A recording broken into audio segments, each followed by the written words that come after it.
লড়াই শেষ হয়নি, বরং এটি শুধু নতুন রূপে শুরু হচ্ছে বলে মন্তব্য করেছেন নাহিদ ইসলাম। আজ মঙ্গলবার অন্তর্বর্তী সরকারের তথ্য ও সম্প্রচার এবং ডাক, টেলিযোগাযোগ ও তথ্য প্রযুক্তি মন্ত্রণালয়ের উপদেষ্টার পদ থেকে পদত্যাগের পর ফেসবুকে দেওয়া এক পোস্টে এই প্রতিক্রিয়া জানান তিনি। ফেসবুকে দেওয়া ওই পোস্টে তিনি লিখেছেন, জুলাই অভ্যুত্থানের শহীদ যোদ্ধা ও আপামর জনগণের আকাঙ্ক্ষা বাস্তবায়নের দায়িত্ব নিয়ে আগস্টে সরকারে যোগ দিয়েছিলাম, কিন্তু সেই স্বপ্ন কেবল সরকারের ভেতরে থেকে পূরণ করা সম্ভব নয়। তাই আজ আমি সরকার থেকে বিদায় নিচ্ছি, একটি নতুন রাজনৈতিক শক্তি গড়ে তোলার প্রতিশ্রুতি নিয়ে।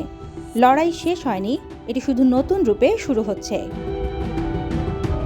এদিকে পদত্যাগের পর রাষ্ট্রীয় অতিথি ভবন যমুনার সামনে এক ব্রিফিংয়ে নাহিদ ইসলাম মন্তব্য করেন, সরকারে এখন বৈষম্য বিরোধী ছাত্র আন্দোলনের যারা আছেন তারা যদি মনে করেন তাহলে পদত্যাগ করে রাজনীতিতে আসতে পারেন। নাহিদ ইসলাম বলেন, গণ অভ্যুত্থানের আকাঙ্ক্ষা পুরোপুরি পূরণ হয়নি, রাজনৈতিক দলে আসার ইচ্ছা আছে, এজন্যই পদত্যাগ।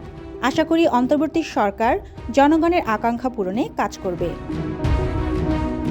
মঙ্গলবার অন্তর্বর্তী সরকারের 2 মন্ত্রণালয়ের উপদেষ্টা পদের পাশাপাশি নাহিদ ইসলাম সরকারের যেসব কমিটিতে ছিলেন সেসব কমিটি থেকেও পদত্যাগ করেন।